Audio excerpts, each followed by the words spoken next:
We are here today to celebrate the 25th anniversary of Palante Siempre Palante Day.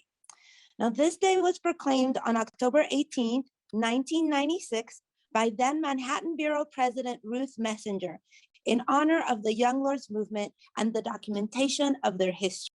We are joined today by the producer, writer, and director of the first film ever made by and about the Young Lords, former Young Lord herself, Iris Morales. For the past 25 years, Iris's film, Palante Siempre Palante, as well as her book, Rebel Women, have brought the history of the Young Lords to audiences and classrooms around the nation and the world. Iris is also an attorney, a human rights activist, a mentor to myself and others, and the founder of Red Sugarcane Press. And I am so excited that in addition to our events today, Iris has also donated a bunch of new material about the film and its production, including its scripts and translation, which will now be available to everyone to view in Centro Archives. Now, Iris will be joined in conversation by Frances Negron Muntaner, and honestly, for me, this is a dream junte. Frances is also a filmmaker, a prolific public intellectual, curator, scholar, and professor at Columbia University, where she is also the founding curator of the Latino Arts and Activism Archive.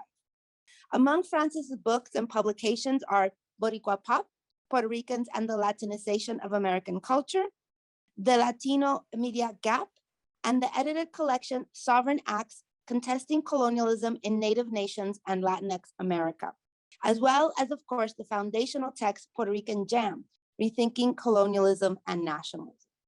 Her films include Small City, Big Change, War for Guam, and Life Outside, as well as, of course, the classic Brincando el Charco, which also celebrated its 25th anniversary not long ago. So again, this is a dream junte for me of mentoras and academic and political rock stars. So I couldn't be more excited to welcome them to Centro. To begin, we are going to start by viewing some clips of the community event that took place 25 years ago, in which the film Palante Siempre Palante premiered, and a couple of video messages from some of the folks involved in the film. After that, we'll come back to listen to Iris and Frances in conversation. 25 years ago, I was a college graduate wanting to make films. I was also learning about my history, my true history, my people's history. Not from a college lecture or book, but from others like me, passing down the knowledge. And we didn't have internet then, so it was all word of mouth. I was angry that so little information was available. So I wanted to take my skills and my degree and start documenting this history.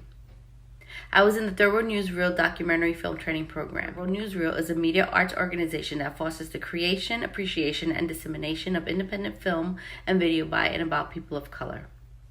It was here at the TWN offices that I first saw El Pueblo Se Levanta. I was so proud. I was fixated. I was obsessed. But I was also angry. I didn't understand why I had not heard this history, why I didn't know this story. So I wanted to learn more, but more importantly, I wanted to do more. At the time, I was already working on a documentary for TWN. I was teaching political education classes in Uptown Manhattan for Zulu Nation, and I was volunteering with the Movete Youth Conference. It was here at this conference that I met Iris for the first time. I knew she'd been working on this documentary. I actually thought it was completed when I met her. A week later, I was in her office, rummaging through a box of old footage and film, and working with her on Palante Siempre Palante. The research was eye-opening, to say the least. I often sat in screening rooms, tears flowing, as I watched news footage of our stories that were often buried. I was happy that this would be one story that we would bring to light. In an effort to raise funds, we took Palante on the road to colleges across the U.S. Latinx fraternities, sororities, and cultural organizations would host screenings of the unfinished film. Our screenings became popular, and we were showing the film to packed rooms of such a cross-section of the Latinx diaspora. College kids, street kids, academics, activists, rappers, singers, writers, actors, producers. People were taking this information, this knowledge, our collective history, and making their own films and videos, making music and songs about it, writing lyrics and spoken word, articles, books, and dissertations. They were using their talents, their outlets, to tell our story, protect our history, pass down this knowledge. We were raising a collective consciousness And we were all, this community, creating a movement that would inject this pride and self-knowledge into everything we touched. Palante Siempre Palante was so much more than a film. It sparked a movement, and that movement influenced a generation to create and to document. Because if we don't take charge of telling our history, who will? My name is Vanessa Roman, and I'm the associate producer of Palante Siempre Palante. 25 years ago, I had the honor and privilege of being part of an incredible premiere, the documentary Palante Siempre Palante, directed by Iris Morales, a woman that I lovingly refer to as my madrina. And back then, at that premiere, a community event that celebrated not only the production of this film, but this historical moment that brought together many activists who were part of the Young Lords Party and activists that were presently involved in social justice work in New York City at the time. Back then, I made a comment. I said that it's so important that we, as Latinx, we say Latinx now, obviously, hold ourselves responsible to tell our own stories, but not only to tell those stories, to produce those stories. They're our stories. We own these narratives, and it's our responsibility to find those resources to share these stories for generations to come.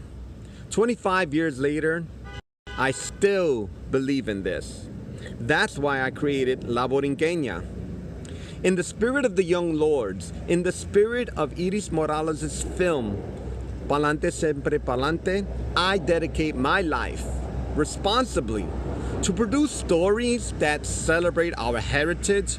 But not only these stories celebrate our heritage, these stories also support our continued effort to support and uplift Puerto Rico via our philanthropy, via our advocacy, via our activism. 25 years ago, I considered myself an activist. 25 years later today, I still do. I do it through my art, and I see it as a natural progression of the work of the Young Lords, of my mentor, Iris Morales, and now with the stories, the collaborative effort that I produce through my studio, Somos Alte. Thank you so much for this opportunity to be part of this celebration of this historical project. And I hope that this film continues to inspire so many young people, scholars, and activists, not only in the Puerto Rican community, but around the world. Muchísimas gracias. Palante, siempre palante. My name is Patria Rodriguez, and I am the narrator of Palante Siempre Palante. It is something I am hugely proud of. And as proud as I am of being a part of that finished product, I think what I'm even more proud of is what I was able to participate in and witness during the work in progress stage of the film. That momentum, that pride and excitement during that stage was awesome. We were putting a spotlight on Latino history that, for the most part, our audiences had never heard of before. I met Iris at a conference, at a Circle of Sisters conference. She was a panelist. I was one of the organizers, and I was determined to find a female young lord to be part of a workshop. And at the time, I was pretty familiar with 4 or 5 of the more well-known men who were young lords, but I didn't know any women, which is another reason why I love the film, because Iris made sure that we knew who a lot of the women were in the party. And after meeting her, she shared with me that she was working on a documentary, and she was showing a rough cut of the film to different colleges and universities as a way to raise money to put toward completing the film. And as word of mouth grew, she needed some help with coordinating those engagements. So I came in to help her set those up and field phone calls and schedule dates, and hearing the excitement on the other end of the phone from Latinx college students who had either seen the film once already at a different college that they may have been visiting and wanted to now bring it to their school, or had just heard about it from a friend and wanted to see it. I mean, that was just awesome to experience. And I would go with Iris to these screenings and to just see the audience respond to the content, to see how leaned in they were, to see how moved they were, to see, people getting teary-eyed in some spots, to people, moving to the music in some spots, to the very enthusiastic applause at the end was just amazing to be a part of. So yes, I was very proud to be asked to be the narrator and to especially have a female voice to the film. But that domino effect of pride and excitement is something that's even more moving and memorable for me. It was awesome.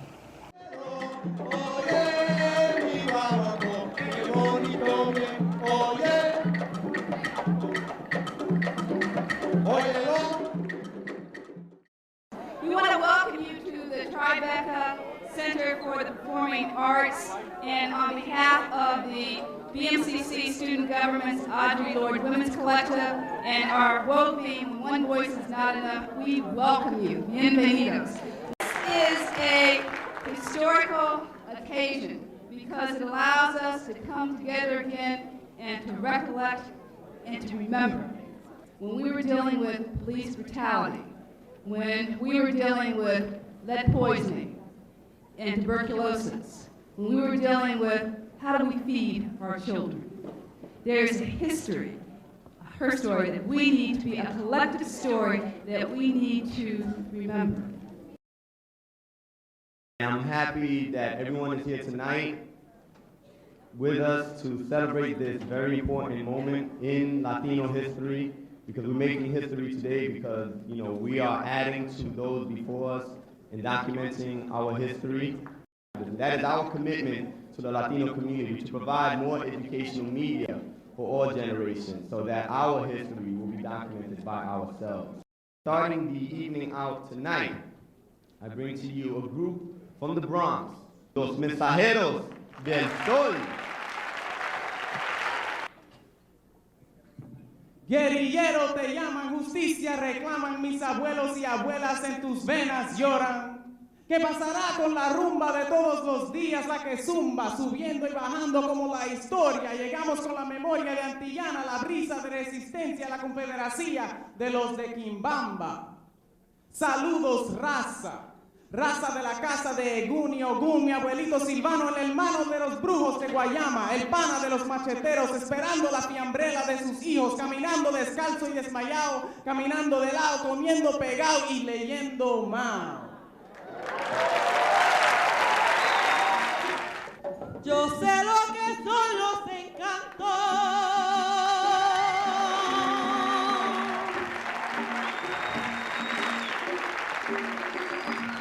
de mi Borinquen hermosa.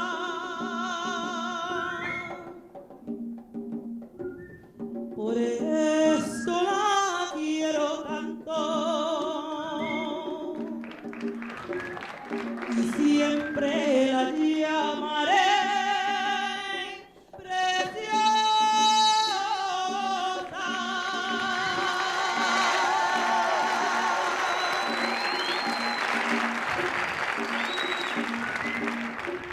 Isla del Caribe, bella del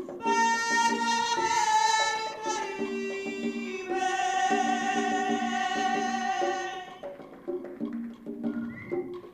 Preciosa te llaman las olas del mar que te bañan. Preciosa te llaman los hijos de la libertad.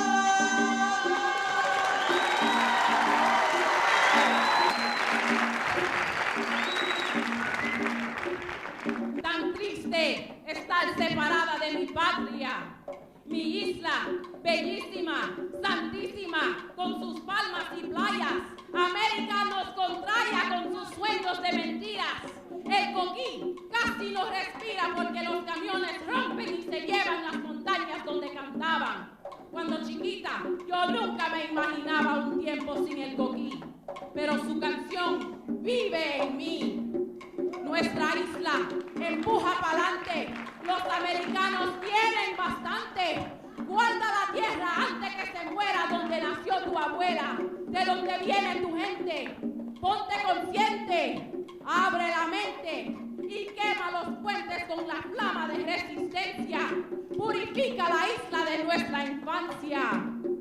Madre isla, te quiero quitar tu dolor. Mi isla de vieja primor, cultura de pura sabor.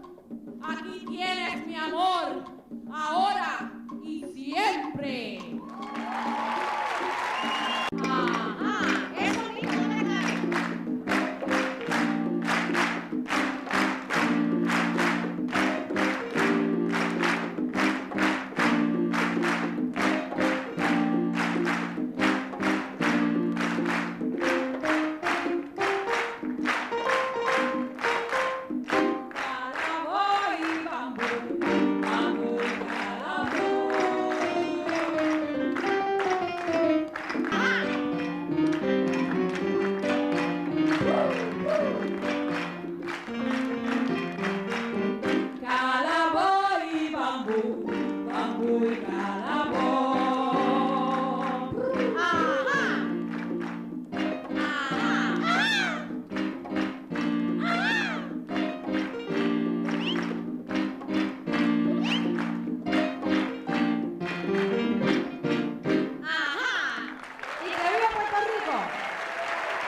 Welcome, family and friends.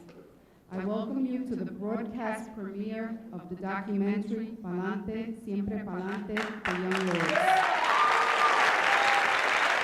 I am so pleased that we are here together to share this program. But first and foremost, I want to thank Dr. Olivia Cousins, the Audre Lorde Women's Collective, and when One Voice is Not Enough, for making the arrangements and allowing us to have this theater tonight. I also want to thank the performers for their wonderful tribute to our culture and to the many sponsoring organizations that made this program possible. I also want to let you know, and I want to thank my mother, who is in the audience tonight.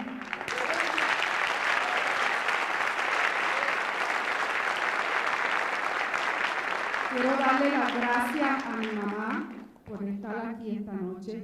Mi mamá que trabajó 40 años en la factoría de Nueva York. Almira Roldán.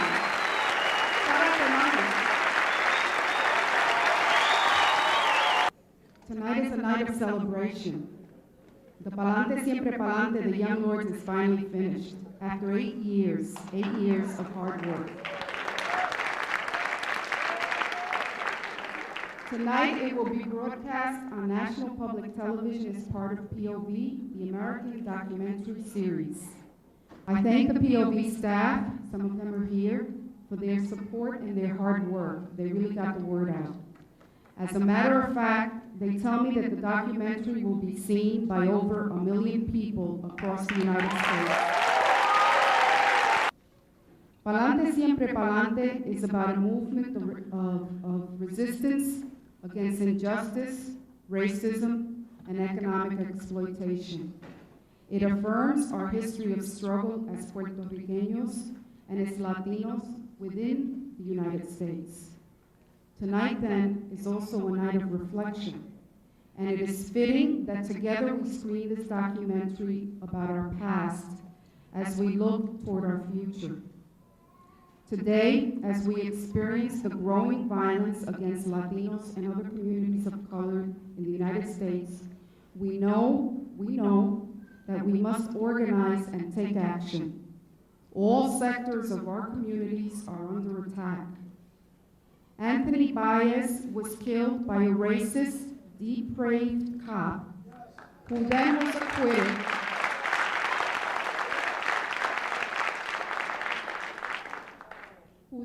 acquitted by a business-as-usual judge upholder of the criminal system. Business as usual in this city means cops kill Latinos and other people of color and get away with it. We must organize against that. The prison industry is one of the fastest growing in the United States. We must organize against that. The whole country is turning against immigrants. Hay una gente en este país que quiere prohibir nuestro idioma y nuestra cultura. There's a group in this country that wants to deny our bilingual, bicultural experience. They say English only. We must organize against that. The ruling elite moves to roll back the social and political gains won in the 60s and 70s. They use age-old divide and conquer tactics.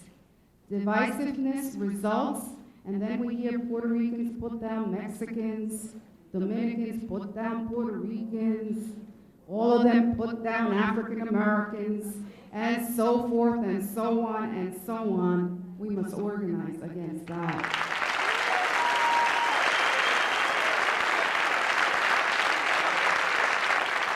There's growing violence against women. Anti-abortionists bomb clinics to stop women from exercising their reproductive rights. Domestic violence is on the rise. We must organize against that.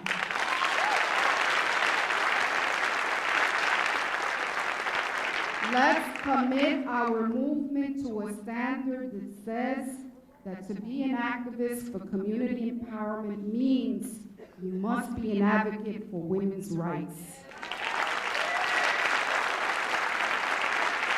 We are living in an important historical moment. Time to stand our ground, unite all the forces that can be united to build political organizations, create alliances among Latinos, African Americans, and all poor communities.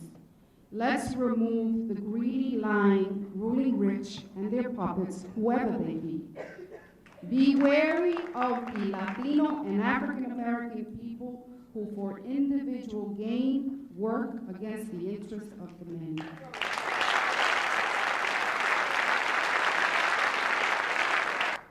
Each one of us has a contribution we can make. We already know that the system is not going to change by itself. History has taught us that it takes masses of people working together to transform society. History is not made by lone individuals. History is the result of the struggle by the masses of people. Palante Siempre Palante is about that. Y que viva Puerto Rico libre.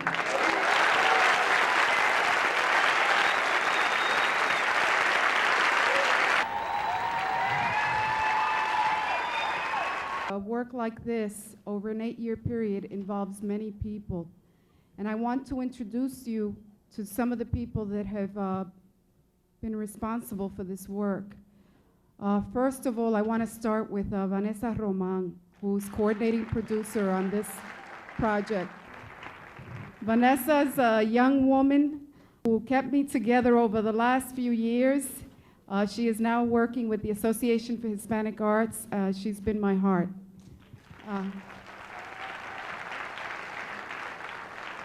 Next, I want to introduce Patria Rodriguez. Patria was the voice that you heard.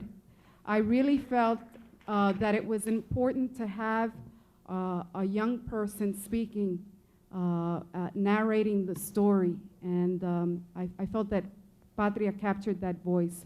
Patria is with Latina Magazine. She's also been with Muévete. I also want to introduce Edgardo Miranda Rodriguez.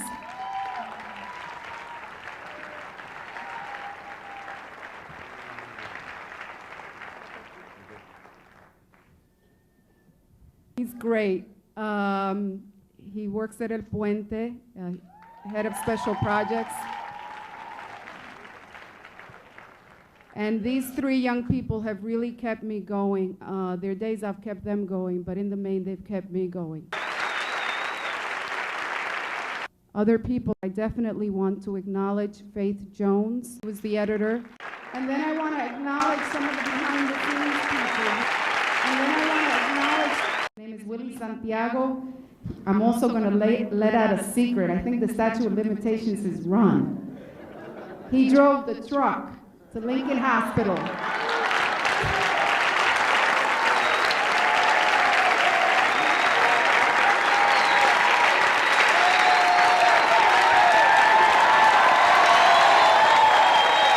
I'd like those brothers and sisters that are here from the Black Panther Party to also join us on the stage.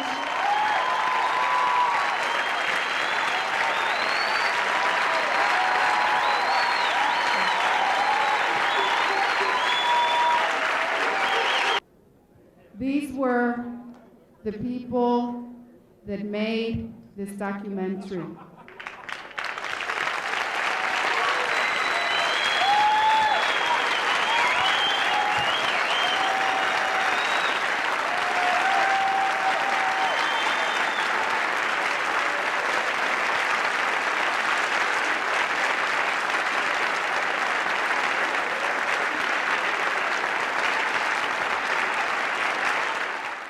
This is the track we did for the beautiful documentary you just seen, dedicated to all the young lords, anybody in the struggle for the liberation of the human race. Palante siempre, ponlo en tu mente. Palante siempre, pa mi gente. Palante siempre, ponlo en tu mente. Palante siempre, pa mi gente. A quien no le gusta ser tumbado. As I look at these clips, I'm taken back 25 years, and it's amazing. I can't believe that 25 years have passed so quickly, and so interesting that so many of the issues that we addressed that evening are still issues that we're dealing with. So I am very grateful. I want to begin by expressing my thanks to El Centro and to Yarimar for the opportunity to celebrate our filmmaking by having a discussion about the importance of documenting our histories. So I thank Yarimar, and I also want to thank Kimberly, who has been handling the logistics for today. And as Yarimar said, it's the first hybrid event, and so we're testing and having growing pains, but we're getting through it.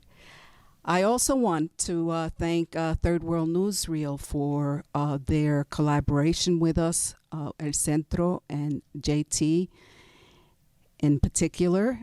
And I was recalling that my relationship with Third World Newsreel has been 30 years. Third World Newsreel was the first place that I went to get archival footage, and I hope we have an opportunity to talk about the archives a little bit, because they actually did the first film on the Young Lords, a cinema verite, and most of the footage that you'll see today about the Young Lords comes from that film. So thank you to JT and to Rosalie, who I've been working with for 30 years on Palante. They've always been very supportive. Obviously, I want to thank the production team that sent in the videos, Vanessa and El Galdo and Patria. And they reminded me that they're a little older now than I was then. And so I refer to them as the young people, but it was very important to me to have a group of advisors that were young because of what the film was about and the point of view that I wanted to take, and the audience, and all of those elements were very important. And so I felt that to have a group of middle-aged people that had been activists in the Young Lords trying to reach an audience of young people, that I needed some young people to work with me on that. I also want to thank all of the Young Lords, going back and looking at these materials, all of the Young Lords who contributed to making that movement. at a particular time when the Puerto Rican community was so vilified and so poor and such lack of opportunity. It was a different time, and young people, came to the fore to fight for the rights of Puerto Ricans here and to raise the colonial status of Puerto Rico. So I thank all of those young people, many who have passed on, many who are sick as we're getting older, and many who continue to fight the good fight. So, and then last but not least, I want to thank the Black Liberation Movement, the Black Panther Party, for their leadership and for their collaboration with us, and for their guidance, past and present. I think we're in a historical moment that also raises issues of the importance of collaboration. So part of what we wanted to do today, when I usually show the film, is that I talk about the history of the Young Lords, but today we really wanted to speak about, the importance of documenting history and the challenges and the joys. And so I couldn't think of actually a better person than Francis, who has immense experience in making films that are personal and political and historical. And so I want to turn it over to her to talk about her process. And in particular, Palante was not a hero's story. I never had that approach, and I wanted Frances to talk about what her point of view is. How do you come to your deciding what stories you make? Thank you so much. Thank you, Yarimar, for inviting me, and it's always an honor and a pleasure to talk to Iris. So the first two films that I made, I feel they were just felt urgent. The first one, AIDS in the Barrio, we started shooting it in the mid-1980s. It was a period where, nobody was talking much about how AIDS was going to be affecting people outside of what they considered the main affected community, white gay men. And it was irrational to consider that a disease would target people along those kinds of categories, but that's what the panic was producing. So we wanted to design a piece that would engage people in conversations, so communities would reach their own conclusions on how to address these problems. So basically, we wanted to create something that we could show and talk, and that's how It's in the Barrio began. Brincando el Charco, in retrospect, and it's interesting that one of the reasons that it exists was because there was a huge void. And after the reception of AIDS in the Barrio, I was positioned in a uncomfortable place because I had migrated very recently, but all of a sudden everybody was turning to me as a quote-unquote spokesperson for the community, a community that I was just getting to know. So I wanted to make a film that addressed many gaps that people had about Puerto Ricans, and also address issues that Puerto Ricans themselves were not talking about. Anti-Black racism in our community, for instance, queer issues and representation, and the impacts of the AIDS epidemic. And one funny anecdote I could say is that there was a point where I had to decide whether to have a scene that was a sex scene between two women. And I had brought out my council of advisors on that question, because most of the images people saw of two Latinas, in any kind of sexual relation was in porn. So I didn't want to make up a porn movie, So I started thinking about, should I do this? What are the risks of this type of representation? And at the end, I found a solution to it, which was I did have the scene, but I also use strategies to disrupt that gaze that would objectify the people that were engaged in the scene. But now, if you look back, it's like there's actually not that many more films There's more than then, but there's actually still a huge gap in the stories of queer women and queer Puerto Rican men in our archive, which brings us, to that question of archive. So I just turn it over to you, and then I can come back to that. I started talking about the archives earlier, and I said, where am I going to start to tell this story? Because I was not trained as a filmmaker, but I knew that this is a visual medium. I was working with young people, and they were very much into the moving image at that point, which is how the idea for the documentary came to be. When we were planning the 20th anniversary of the Young Lords, and somebody was going to do a book and somebody was going to do a celebration, and I volunteered to do the video because I knew how important it was, and I was working with young people who kept saying, Latinos don't have any history, we don't have any history. So I said, okay, let me start somewhere. And as I mentioned, I started out by speaking to Third World Newsreel, and, immediately they agreed that I could use the footage. And then I turned to photographs. I said I wanted to identify it. And Michael Abramson, who had done the Palante book, agreed.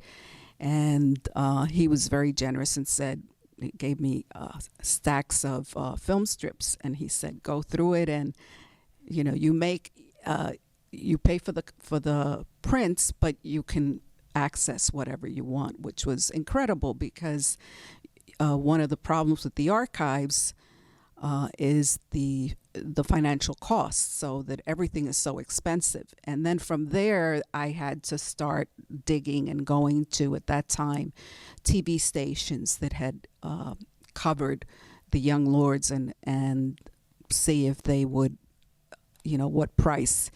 So I had to pick and choose, and the story was limited then because I didn't have access to all of the archives, and then the archives also had a certain slant.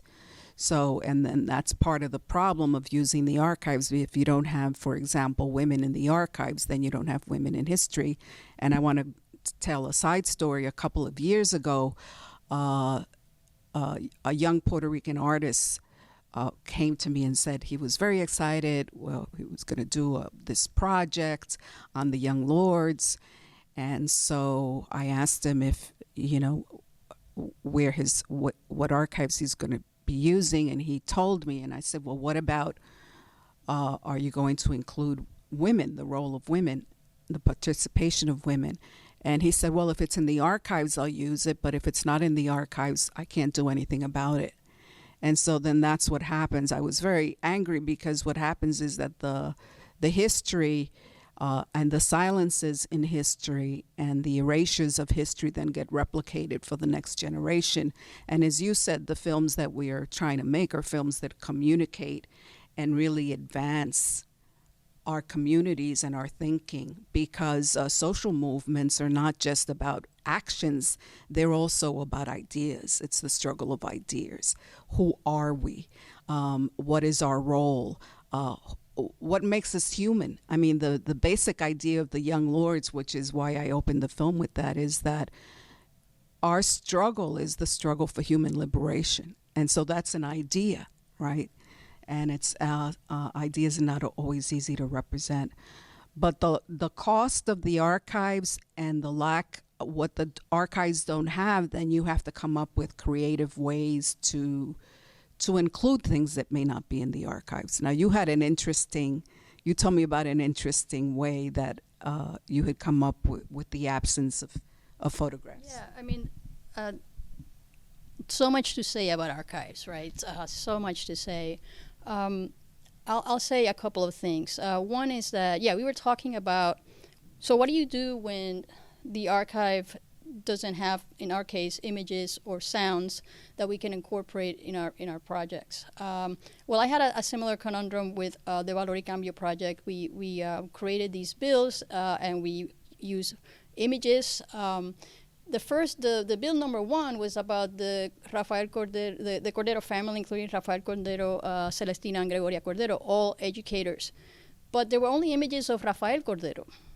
And one of the reasons there's only images of Rafael Cordero is because he taught boys. And eventually he taught privileged white boys in San Juan. And when those boys grew up, they had privileged places in society. And they wanted to make sure that there were images of their maestro for posterity. His sisters taught girls. And we're talking about, 19th century Puerto Rico. So there are no images of the sisters, Gregoria and Celestina. So our challenge was, do you just use an image of Rafael Cordero and say, and his sisters, and just write that out? Or do you meet it with imagination, which is what we chose to do? And I think that's true for all encounters with the archive.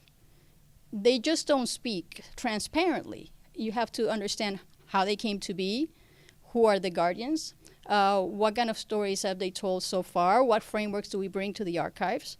And eventually what we did was we identified, because there was also no written descriptions of the women, so there's no images and no written descriptions.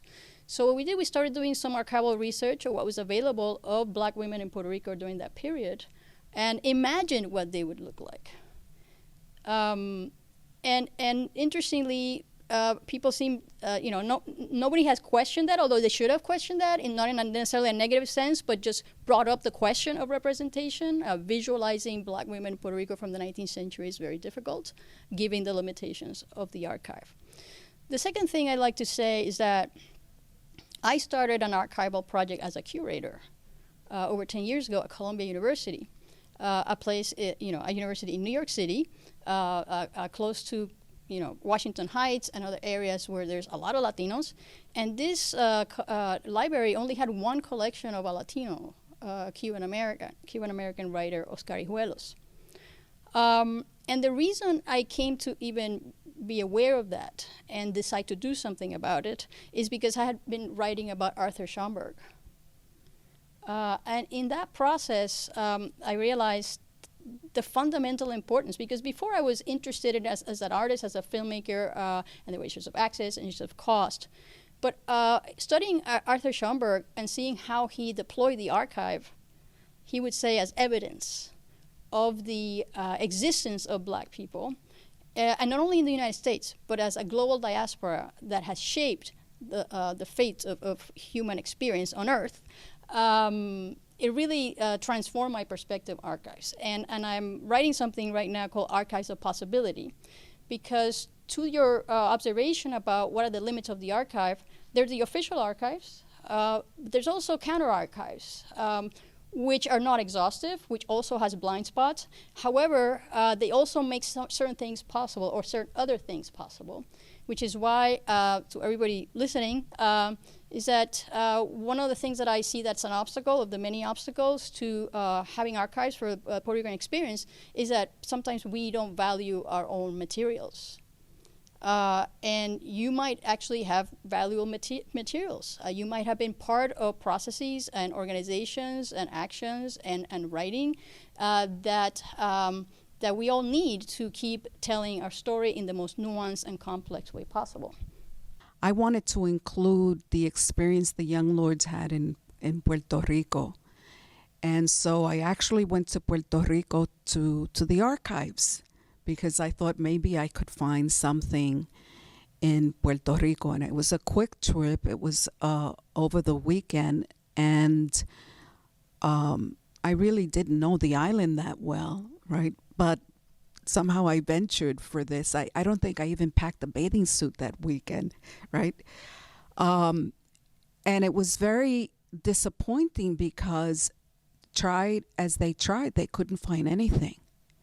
Finally, I spoke to somebody on the phone. Somebody said this a radio announcer would have some information. He had some valuable information because he was an archivist at that particular time. And what he told me, I don't know if this is true or not, but what he told me was that all of those archives had been changed, had been burned with the change in administration. And so that there was no possibility of mine getting anything, which I thought was criminal, that a country takes their archives and burns them.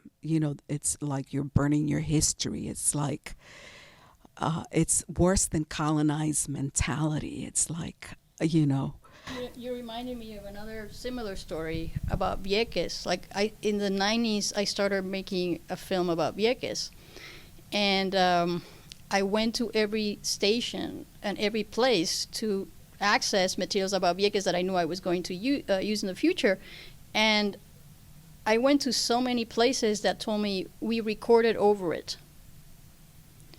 One of the reasons that happens is that the stations are operating with very limited capital, and they felt that it was more urgent to get the news out than preserve, those materials for later, right? And now we should say that one of the, to your point, that one of the targeted institutions by the cuts in Puerto Rico are the archives. And as you say, a country without archives is a country without memory. Archives are not everything. We have embodied memories, we have oral histories, we have other types of ways of passing on what happens, but those are pretty important. It's just an example of the things that we don't necessarily think about as injustices and how it manifests itself. And these are the things, these are some of the things that I started to learn beyond, being out in the streets, which of course I loved and always, was my motivating and fact in my life in terms of, understanding that you need to take action, right? That a political struggle or changing a system or changing a policy, wherever you are, it could be at the university or it could be as massive as a country, requires action. But it also requires this debate of ideas, which is what we're in the middle of right now. And for the documentary, back to the point on the protagonist or the hero's narrative, I was very clear from the beginning that this was important for another generation, because young people kept saying to me, we have no history. The program that I was running at the time was for young people between the ages of 18 and 26 who were on public assistance, and they were coming to my program as a requirement for them to be able to access their check. And so these were young people, primarily didn't have a lot of formal education. So I came up with the idea of developing a training program for to be production assistants in the television industry, and that's the program that I got funded. Of course, this was under the Giuliani administration, so I got defunded about 5 years. 5 years in, I got defunded, because who cares about Latinx and African American folks working in the television industry in 1995, whatever it was. So, but I was very clear that we needed to be able to pass on that history, because I knew how important it had been in my own development. Being raised in the United States as a Puerto Rican, not from the island, going to the island later and understanding our colonization later, and then being really enraged once you gain that experience. And I mention that because I'm here sitting with two dynamic women that were born in Puerto Rico and that have Puerto Rico, in that debate that has existed, or that concern that we've had with Puerto Ricans in the United States and Puerto Ricans in Puerto Rico, and the position that the Young Lords took that we are colonial subjects in this country. So I knew that these ideas were important for young people, and so that was the audience that I wanted to address. I also knew that that this history could inspire, because it was young people that were engaged in this history. And so those were my two guiding lights. And then I got young people to work with me because I knew that they could help. They could say, oh, that music is no good. Or I remember at one point, all of the salsa music that I wanted, talking about the archives, was too expensive. So I couldn't afford any of it. And I decided, I actually found a license of the music in the archives that I'm giving to you of the one song that we were able to use from Fania, which was Ray Barretto's Indestructible. And I decided to use that because Ray was also a person that was committed, and that was another thing that I wanted models for the younger folks to have. So the audience was important. The other thing that I knew was that the history was important, and that the history was more than individuals. And, you know, a lot of the history at that time, a lot of the young people knew the history of civil rights leaders. They didn't necessarily know the history of, you know, the freedom rides. They didn't know necessarily the collective struggle. And so I knew the collective struggle was where I wanted to go. And then that, of course, was a problem, as we talked about in the archives. And there were a couple of other things that I wanted to represent. I didn't necessarily want to talk about it. I wanted to represent it. One was the fact that this was a young movement. Two was the fact that this was a movement of poor people for socialism, an anti-capitalist movement. Right, that was important to me. One of my favorite parts in the documentary is when Chacha Jimenez says, we're a movement of poor people and we're trying to let the world know what poor people want. And that was very important to me. The other thing I wanted to show that we were an Afro-descendant people. I didn't want to have the conversation about it, although the documentary does talk about how we struggled with that issue 25 years ago, and that we were talking about Afro-Boricua and promoting our African heritage and our African being. So that was important. Obviously, the question of women was very important to me. And in all of this, the visual representations, again, thankfully, El Pueblo Se Levanta provided these archives. And women were in those archives. Probably the only place that you'll find young lords is in El Pueblo Se Levanta. And why? Because there were women involved in that production. I always thank Beverly Grant for insisting that women be interviewed and be included.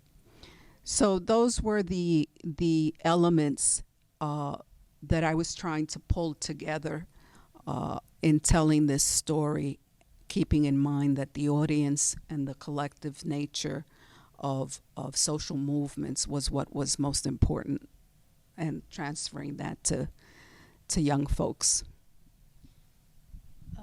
Should I bring in some questions? Yeah, while you do that, I just wanted to say that both the archive and the mainstream public spaces tend to highlight the individual. And the narrative is that whatever happens is the product of an exceptional person. And that's obviously a flawed theory of history and of social movement. But it is a way to make organizing a bit more difficult, because if you did tell the stories of how it happens, why it happens, and how power actually is not held by the powerful, actually. Power is held by everyone. And if they have any power, it's because we allowed them to. And that would be a very dangerous idea. People tend to think that power is held in the individual. But actually, power is held socially. And when people want to withhold or take it away, they do, and dictatorship falls and the military falls, etc. Sometimes with a lot of bloodshed. But so it's very important, to emphasize the social and collective nature of all human transformation, which is not the result of privileged, superlative individuals alone. Oh, you have a mic, yes. I want to start bringing in some questions from the audience, so please use the Q&A function, and we have a couple of people socially distanced here. If they want to ask questions, feel free to as well. Do you have no? Okay, feel free. So first, some of the questions are about the young lords themselves, but before we get to that period, about the film itself, Jose Velasquez asked, Iris, how did you approach the difficulty of talking about the internal conflicts and the demise of the Young Lords Party in the documentary? One of the things, obviously, we were very different people at the time that I was doing the documentary, and I had to decide. I was being pulled in different directions. Some people said, end it here at the United Nations. Don't go into that murky period with the downfall of the organization. You're going to demoralize a whole generation, or you're going to. And in different parts throughout, and I felt that my guide was going to be, if 2 or 3 people remember it that way, then that's the way that I will tell it. So, for example, something as simple as the trip to Chicago. Who went to Chicago? So I asked every person, who were the people that went to Chicago to meet Cha-Cha? And one person said, it was these 3 people. Somebody else said, no, it was those 2. Somebody else said, so I don't address it. I just say we went to Chicago, right? So, right. So because I really wanted there to be a consensus on the story.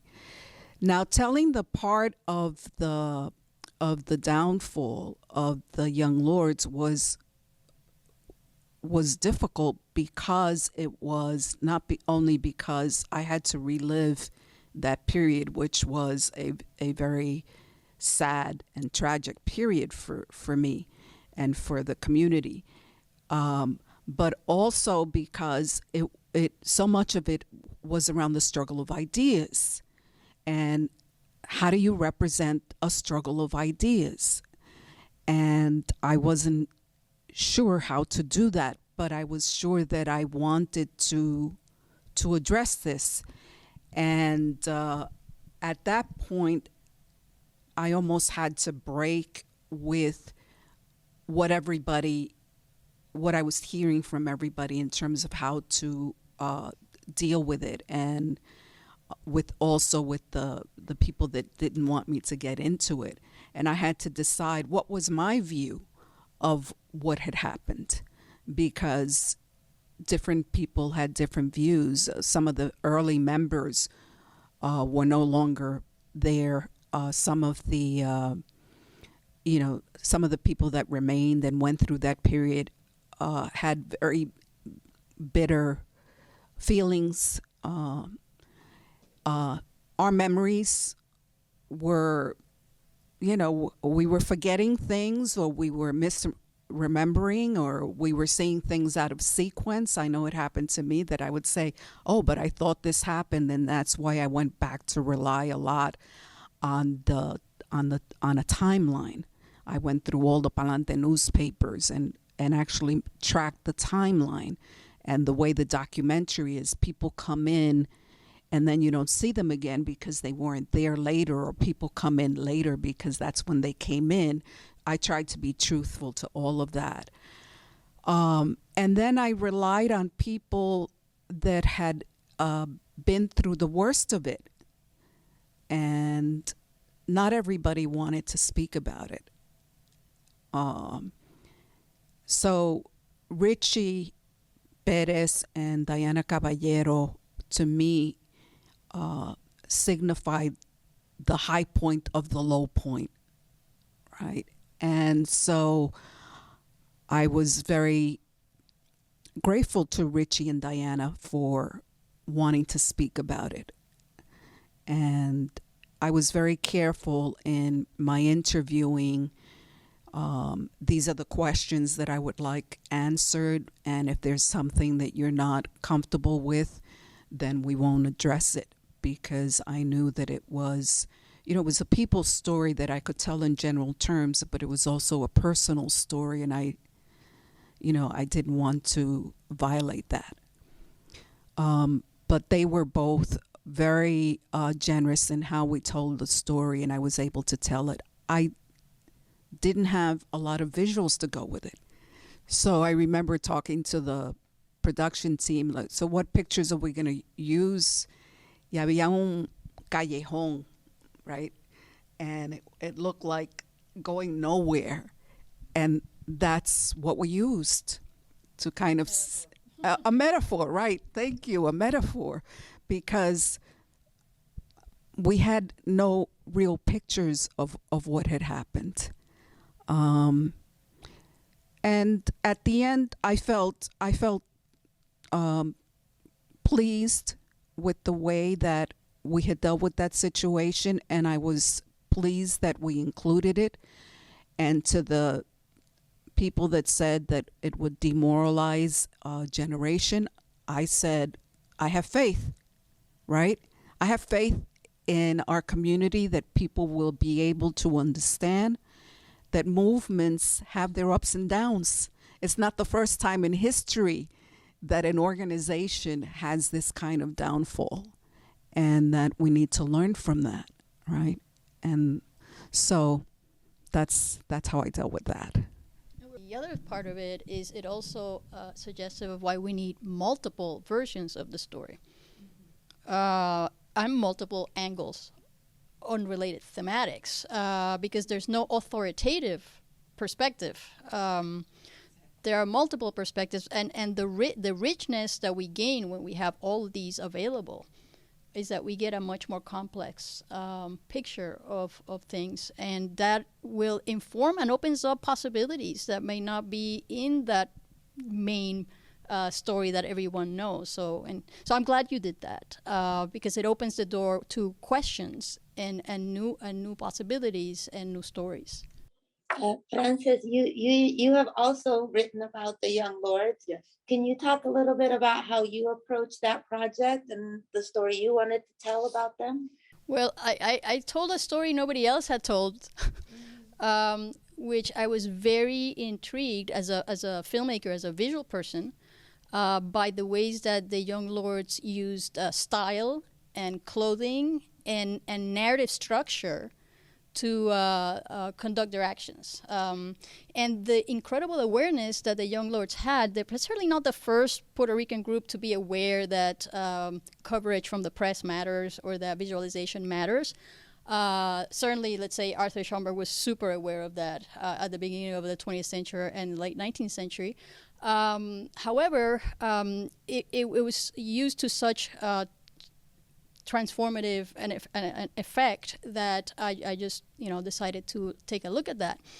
So the piece is called "The Look of Sovereignty," and it investigates how is it that the stage presence of the Young Lords, to put it somehow, was a contributing factor to the coverage that the Young Lords received. So, for instance, things like actions like takeover of any building or bus or service provider.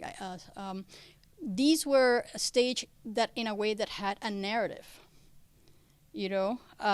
which made it very attractive to the news media at a moment where there was a lot more a possibility to cover more things, and there was a hunger from an audience for those news. And also the Young Lords had their own photographers.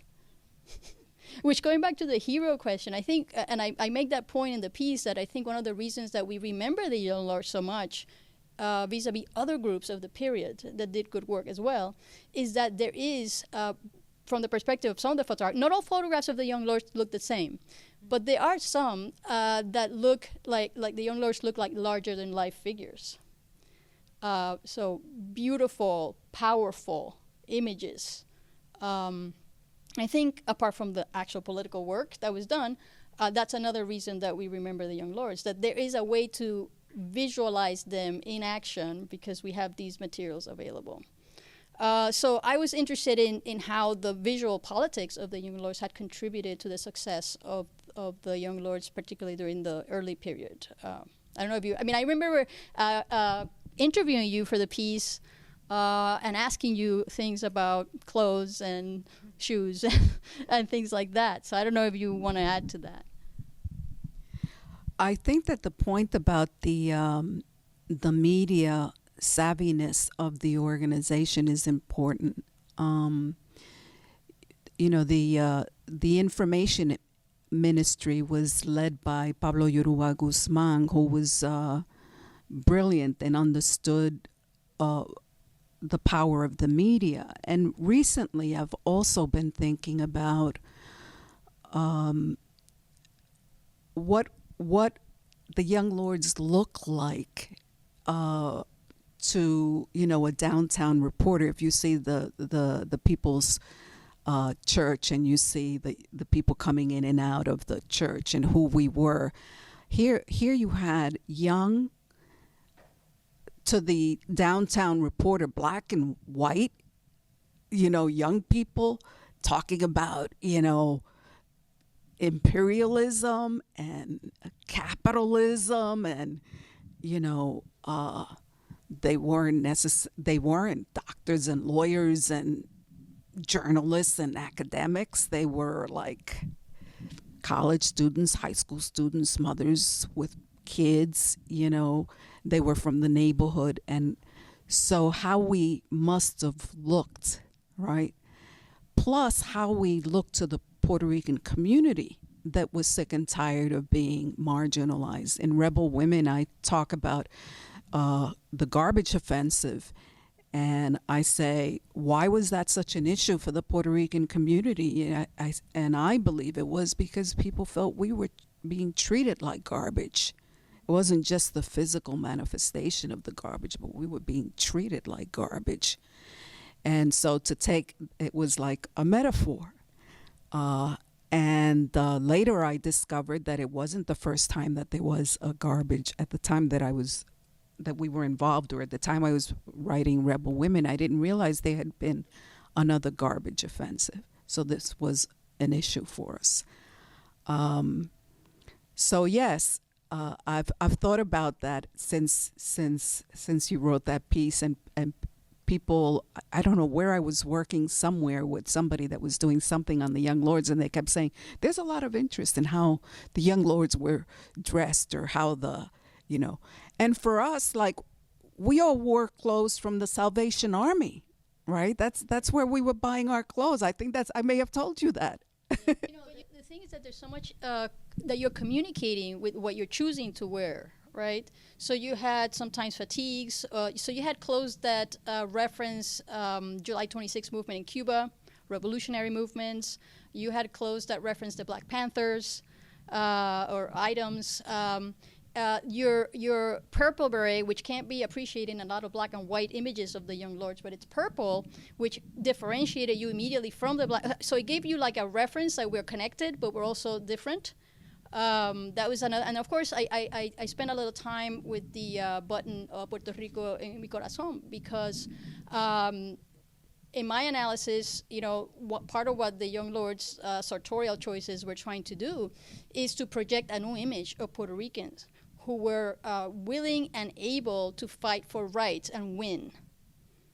You know, and then later with the you know, part of the movement going to Puerto Rico, that there's actually a rupture in that body that then has to reckon. So this trope of the body, and how the body was adorned and how it was used like a moving canvas to speak and orient who's looking at you to what you're about and what you aspire to do. So if you're going around, you know, wearing fatigues and a purple beret, you know, I think some people would look at you and say, oh, these people mean business, which is part of what it was. And for the women to wear those clothes was not only for the outside. I agree. It was also to the men in the organization. We're also going to fight for our rights. not only outside but inside this space as well, and which is what happened. So a couple of questions. Minerva Soya wants to know who picked purple for the berets. Do you remember? Well, Chacha tells the story, and he says it was from West Side Story. That's what he says. He says I've heard him tell the story a couple of times. I really didn't know. And hi, Minerva. I really didn't know. I thought it was the color of the gang of the young lords. It was a color associated with the gang. Yeah, but I think that what he says is that they took that color from West Side Story, but I'm not really sure. Interesting that there were different colors berets. You had the brown berets. You had the purple berets. You had the red berets. You know, you had all kinds of berets. And within the other thing that I wanted to say earlier about the Puerto Rican movement is that when the Young Lords emerged in terms of Puerto Rican socialists or Puerto Rican radicals, there was MPI, Movimiento Pro Independencia. But el Movimiento de Independencia was looking to Puerto Rico and organizing Puerto Rico at that point.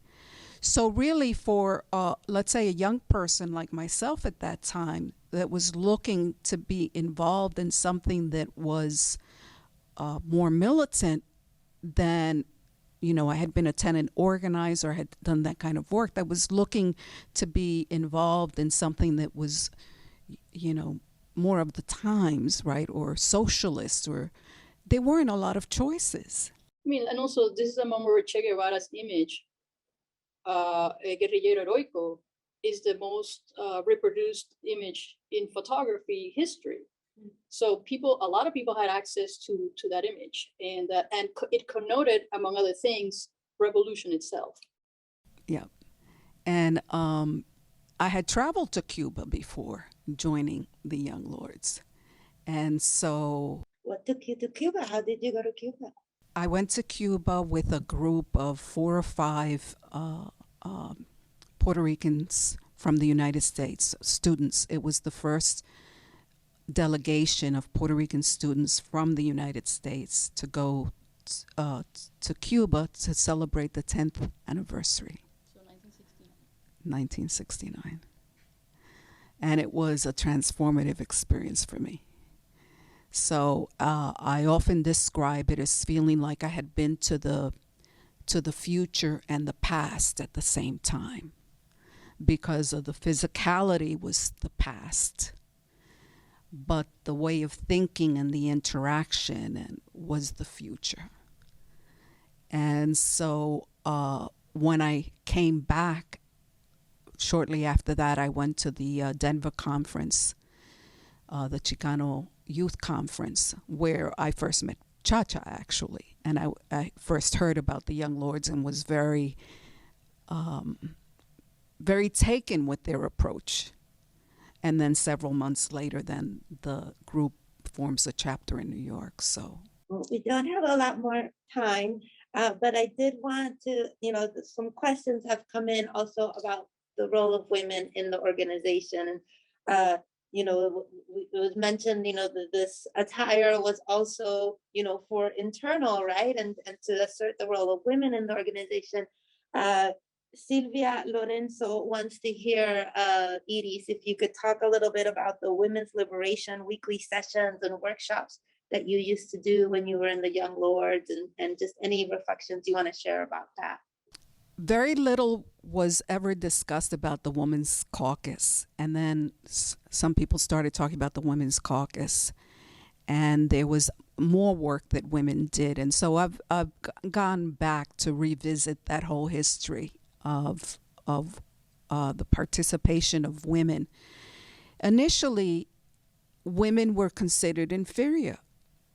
So women were not allowed to be in the defense ministry, for example. So because of the level of misogyny in the organization, we started to get together, and we were young. I mean, talk about the archives, certain photographers took pictures, so we actually have pictures of the Women's Caucus. And so you see, I look at the picture, I see a 14-year-old there, and maybe the oldest woman in the room was 24.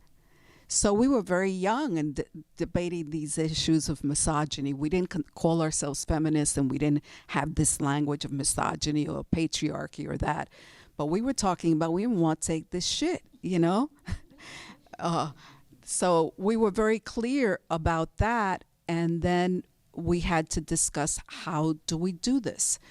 Now, certain people like Denise Oliver knew more about the feminist movement at the time than the rest of us, and we all had levels of how should I say, academic knowledge or information, but we all had lived experiences, and so that's what we drew from, was our experiences as women. Experiences of domestic violence, or experiences of knowing, having to ask your father, your brother, your boyfriend for permission for anything that you wanted to do. So we started from those kind of experiences or work experiences, and at that time as a Puerto Rican woman, if you went downtown to get a job in the 5 and 10, it didn't matter if you were light skinned like us, you couldn't get a job, and forget it if you were black. So all of those issues were very organic to our conversation. And at a certain point, we decided that we wanted to kind of formalize what our demands would be, and we put together 10 demands. I won't go through all of them at this point. But basically, as I've analyzed it since then, our struggle was the same struggle that women of color were having in the movement at the time, which within nationalist organizations. And we were seeking to expand, what nationalism could include, what could imagine. And that's why I go back to, we were talking about human liberation. We weren't separatists. We were never separatists. And that was one of the conflicts that we had with the white women's movement, was that they identified men as the enemy. And we said, the brothers are also screwed over the way we are, but that doesn't mean they have the right to screw us, So we were very clear about that, and we were seeking to broaden an understanding of nationalism. So a lot of our early issues were about representation. We want to be included in the paper. We want to be included in the defense ministry. We want to be included in the curriculum. We want to be included. And then we want women in leadership. And then we realized that not all women were going to be for women, which is the problem with any representation struggle. You think you're going to put people there. We've learned a lot of lessons in the last 50 years in terms of, every woman is not your sister, or every black person is not your brother, or every Puerto Rican person is not, your sister either. So we've learned a lot. But at that point in time, it came across as a betrayal, because we had envisioned that we had, as women, we had things in common. But what that did was it made us think even deeper of what it meant to be in a revolutionary struggle. And we started to realize that we had to think about a new society in an entirely different way, outside of the box, that it wasn't enough to, have a seat at the table. And people talk a lot about that now, having a seat at the table to screw over people just like the other people at the table. And so we developed this concept of the revolution within the revolution, which meant that we wanted to say we want to change the process of the revolution now, because that's what is going to be later. How como te tratan ahora te van a tratar después. How they treat you now is how you're going to be treated later. And this was actually what the black feminists were saying. And we were very much influenced and learning from black feminists and Chicana feminists as well, although we weren't calling each other feminists at the time. So at a certain point, the Women's Caucus was disbanded. And then it was decided that we would develop a women's union in the organization, and was going to be semi-autonomous organization. I was put in charge of organizing the group, which I did. And we got into the conflict of ideas, which is why I was saying about what is the purpose of organizing women? Why do you organize women, right? One view was that you organize women, Puerto Rican women, to support the independence struggle of Puerto Rico. And that's why you create an organization of women. The other view was that you organize women to fight the injustices that women have faced and to fight colonialism as part of that injustice. That was my view. My view lost. And at a certain point in time, then, thank you. So I raised that whole history because sometimes people just think about the caucus as us fighting the men to be part of the defense ministry or the education or this, but that really the struggle of women was much deeper and is important for us to understand these ideas because they're relevant today. Millie Bonilla asks, and Denise Froman seconds the question, if you could share about discussions about removing revolutionary machismo from the 13-point program. Hi, Millie.